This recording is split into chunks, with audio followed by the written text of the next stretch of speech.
Right, so today I'll be showing you how to remove the no SIM profiles on your iPhone.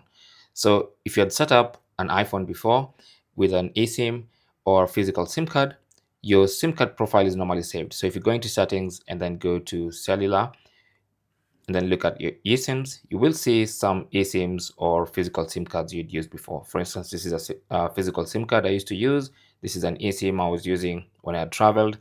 Now, these eSIM profiles or these SIM profiles remain stuck on your phone. So to get rid of them, just tap on any and then choose to update contacts either on primary or secondary, the ones that are currently active.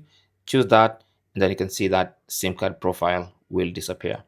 And you can do the same for any other SIM profile. So choose any, then you can choose either use secondary. You're basically replacing that particular SIM card. You can go to this one as well, tap on it, and then choose use secondary. And that's how those no SIM profiles disappear from your iPhone. Thanks for watching and good luck.